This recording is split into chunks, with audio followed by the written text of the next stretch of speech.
Einmal ein bisschen ein ernstes Thema. Das Ende von TikTok. I Know Review hat ein Video gemacht, wo anscheinend in 6 Minuten so ein bisschen das ganze Thema mit TikTok angeschnitten hat und auch, ich glaube, das Thema TikTok in Deutschland, wenn ich mir nicht sicher bin. Das ganze Thema mit TikTok. Ich kann mega verstehen, wenn Leute das Gefühl haben, dass TikTok eine kontroverse Plattform ist, weil es auch ist, in ihrer Art. Ich sehe einfach etwas Grosses Positives, was in der Schweiz so noch nie gegeben hat. Und es hat noch nie in der Schweiz eine Plattform gegeben, die so vorteilhaft ist für Schweizer Leute, die sich vielleicht auf eine Art bekannt machen oder einfach ein Algorithmus, der Schweizer bevorzugt. Zum Beispiel, wenn wir hier mal schauen, wenn man auf YouTube auf Trends geht, Schweizer Trends, wie viele Schweizer Videos werden angezeigt? Kein Schweizer Video, kein Schweizer Video, kein Schweizer Video, kein Schweizer Video.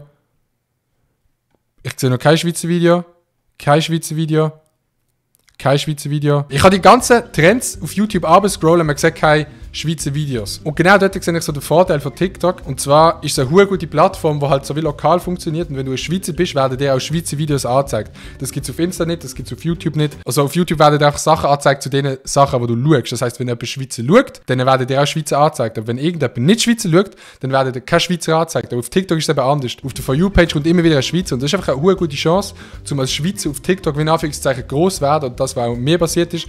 Und ich auch mega dankbar dafür bin, dass es auf TikTok so funktioniert hat, wie es funktioniert hat mit dem Inhalt, den ich dort mache. Ob es einem gefällt oder nicht, das ist natürlich Geschmackssache. Darum fände ich es halt schade, wenn TikTok wieder weg ist, weil ich finde, der Algorithmus, oder beziehungsweise das Prinzip, dass der Algorithmus halt eben auch lokale Leute bevorzugt, was es halt bei YouTube einfach nicht gibt. Noch keiner, außer 2 am Morgen, der Stefan Büsser und der Ask Switzerland, sind je in den YouTube-Trends gesehen. Und die YouTube-Trends sind ja eigentlich so ein bisschen die For You-Page von YouTube. Und darum ist das absolut zum Kotzen, die Trends bei YouTube, und bei TikTok ist es mega geil. Und jetzt bin ich gespannt, was der I Know Review zu dem Thema TikTok sagt. Das Ende von TikTok.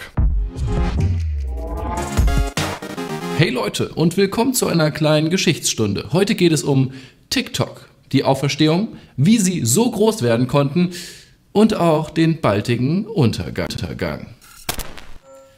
Die ganzen großen Technikfirmen, Apple, Google, Microsoft, haben versucht, eine Social-Media-Plattform aufzubauen und alle sind gescheitert. Und während Snapchat stirbt und Instagram so ziemlich jedes Feature aus jeder App irgendwie rauskopiert, Instagram ist echt wirklich wie der nervige Dude in der Schule, der so nichts selber kann, aber von den guten Leuten alles abschreibt. Stories Cloud, Reels, jetzt TikTok nachgemacht, andere Features wie der Chat und so, hure 1:1 für Sachen übernommen.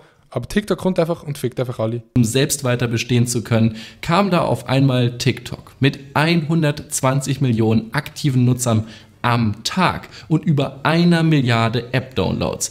Doch TikTok ist wieder in Gefahr. Aber wie ist TikTok überhaupt entstanden? Nun, begonnen hat das alles mit Musical.ly, eine Plattform, die 2014 gegründet wurde. Ey, Musical.ly bin ich nie rumgesehen und das war der Grund, wieso ich so lange nicht auf TikTok bin gesehen. Digga, Musical.ly ist für mich der Todescringe gewesen. Musical.ly war die 13-jährigen Mädchen, die irgendwelche Lip-Sync-Videos machen, Lisa und Lena. Das ist für mich Musical.ly gewesen. Den Wandel habe ich null mitbekommen mit TikTok. Ich habe ja erst mit TikTok angefangen im Dezember oder so, Übergang 2020. TikTok wirklich null, also Musical.ly null mitbekommen. Dort konnte man Videos hochladen, die 15 Sekunden gingen, wo man zum Beispiel die Lippen synchron zur Musik bewegt hat oder eben verschiedene Tänze aufgeführt hat. Viele Leute wurden durch Musical.ly sehr, sehr berühmt, wie zum Beispiel Lisa und Lena, und Musical.ly hatte über 60 Millionen Nutzer, als sie gekauft wurden von ByteDance für rund 800 Millionen US-Dollar. Und ByteDance hatte zu diesem Zeitpunkt eine Plattform namens TikTok, die ziemlich genau dasselbe wie Musical.ly war. Und dann haben sie beide Plattformen zusammen fusioniert und dann gab es nur noch TikTok. Das geschah 2017. Trump, morgen wieder TikTok löschen, gar kein Bock.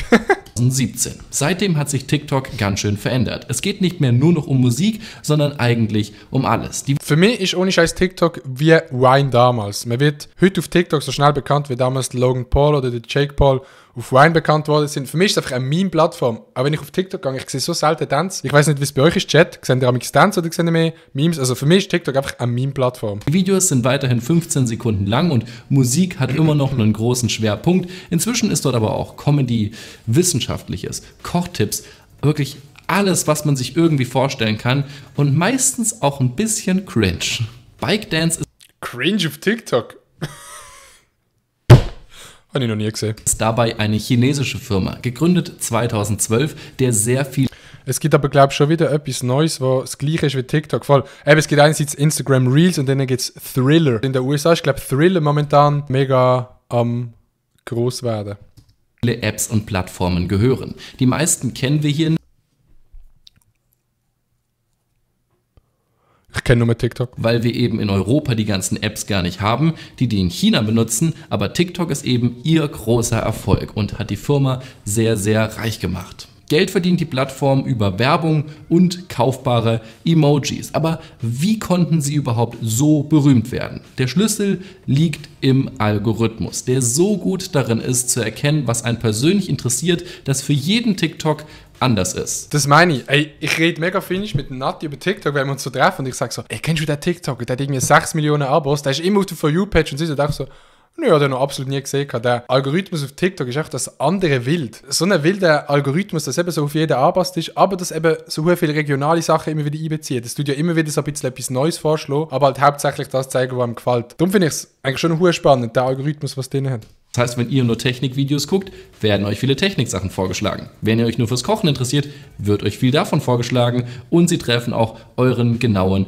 Humor, weil sie eben genau analysieren, was man tut und das sehr, sehr gut. So gut, dass es super schwer ist, aus dem Scrollen rauszukommen. Die Plattform macht enorm süchtig und das ist natürlich auch irgendwo eine Sache, die gefährlich ist. Also ich persönlich komme mir auch so vor, als wäre ich schon ein bisschen zu alt für TikTok. Ich habe da nie ganz den Anschluss gefunden. Die Kritik von TikTok beginnt bei China, denn ByteDance ist eine chinesische Firma und die halten sich an chinesische Gesetze, beziehungsweise daran, dass die Regierung sie zu gewissen Dingen zwingt, wie zum Beispiel Zensur. So ist es unmöglich, auf der Plattform irgendeine Propaganda gegen China zu machen. Und das ist noch viel schlimmer, sie haben sogar absichtlich Leute ausgeblendet, die zum Beispiel behindert sind oder irgendwelche politischen Hintergründe haben, die China nicht passen. Und sowas geht natürlich überhaupt gar nicht. Aber das machen die schon seit vielen Jahren auf vielen chinesischen Plattformen. Das ist nicht der ausschlaggebende Punkt. Ein größerer Punkt ist da schon eher, dass auf der Plattform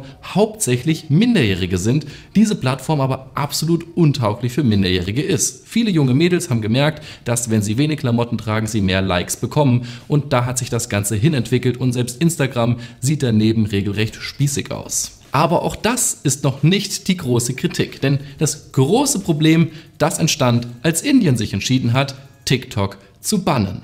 TikTok hatte 25% seiner Nutzer in Indien. Da leben über 1 Milliarde Menschen. Es war ein riesiger Markt. Aber warum hat Indien das getan? Indien hat allgemein 59 Apps gebannt, die aus China stammen und denen sie vorgeworfen haben, im Code entdeckt zu haben, dass die Nutzer ausspioniert werden. Und wie wurden sie ausspioniert? Nun auf unterschiedlichste Art und Weisen, aber zum Beispiel auch darüber, dass das, was ihr zuletzt kopiert habt, also das, was in eurer Zwischenablage ist, von der App ausgelesen und gespeichert wird. Also was auch immer ihr davor kopiert hattet, die App hat es gesehen. Nachdem das in Indien passiert ist, hat aber auch die USA nicht lange auf sich warten lassen und Trump hat gesagt, wisst ihr was, alle Beamten dürfen nicht mehr TikTok installiert haben auf ihren Geräten, keine Soldaten, keine Regierungsmitarbeiter, niemand in der Hinsicht und dann wurde auch darüber gesprochen, TikTok ganz zu verbieten und das wäre halt gravierend gewesen für TikTok, weil der amerikanische Markt sehr, sehr groß ist und dann haben sie gesagt, warum ist das so? Und die USA haben gesagt, na,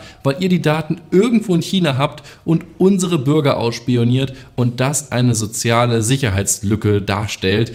Ja, das ist schon das Problem, das mit dem Datensammeln. Die USA ist halt kritisch gegen China, das ist klar. Aber eben schon krass, dass einfach Indien Apps bannt hat, oder die Apps bannt hat, oder TikTok bannt hat. Aber andererseits muss man ja auch sagen, in China selber kann man ja auch keine einzige App haben, was es bei uns gibt. In China kannst du Facebook nicht haben, in China kannst du YouTube nicht haben, Instagram, das kannst du alles nicht haben in China. Es würde ja schon Sinn machen, dass die USA Sachen von China bannt, weil China ja auch Sachen von den USA bannt, genau aus den gleichen Gründen. Aber es ist halt einfach scheiße, weil wir es mehr alle brauchen. Wir könnten ausspioniert werden. Und dann hat TikTok gesagt, okay, dann machen wir amerikanische Server. Und dann hat die USA gesagt, bessere Idee. Wisst ihr was? Ihr müsst an ein amerikanisches Unternehmen verkaufen oder ihr werdet gebannt. Das klingt schon mal ziemlich nach Erpressung und jetzt ist es tatsächlich so, dass Microsoft Interesse daran hat, TikTok zu kaufen, beziehungsweise sogar Twitter und Apple hatte wohl auch mal kurz Interesse. Viele überlegen sich, ob sie sich TikTok leisten. Apple so TikTok kaufen, gar kein Bock, Digga.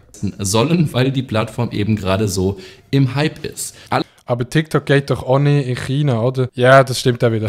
Ich habe gestern mit dem ASCII gefilmt und der ASCII hat das TikTok, das man in China hat. Das heisst, ganz bisschen anders, sieht auch wirklich 1:1 genau gleich aus. Einfach alles ist in Chinesisch und es gibt alle Stars, was in Amerika gibt es halt nicht. Das heisst, die grösste TikTokerin, Charli D'Amelio, die irgendwie, glaube 80 Millionen hat oder 78, 79 Millionen, der grösste TikToker in China, ich glaube 100 Millionen, wenn ich mich nicht ganz irre. Allerdings wird die Plattform auf 50 Milliarden geschätzt, also wirklich unglaublich teuer. Der Witz ist nur, weil sie eben verkaufen müssen, sinkt ja irgendwo wieder der Preis und zwar auf 20 bis 30 Milliarden, was ein richtiges Schnäppchen ist. Aber Spaß beiseite, das ist natürlich eine super miese Situation für TikTok. Entweder gebannt werden oder verkaufen. Und der größte Witz ist jetzt noch, dass die USA vom Verkaufspreis einen großen Anteil haben wollen, was sehr mafiös klingt, wenn ihr mich fragt. Also man sagt, ihr müsst verkaufen und dann hätten wir gerne noch einen großen Anteil von dem Geld, damit das hier nicht an China geht. Schon weird.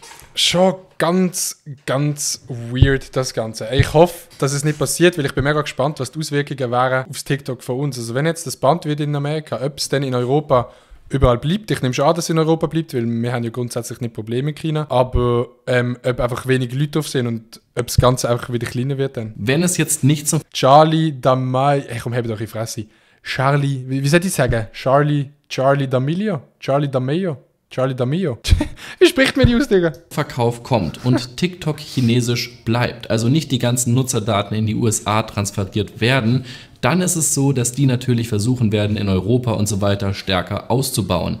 Aber wenn du halt erstmal gebannt wurdest aus Indien und den USA, dann ist die Chance halt auch groß, dass dich andere Länder bannen und da ist TikTok wirklich in Gefahr. Instagram hat die Gefahr direkt gerochen und die Instagram Reels rausgebracht.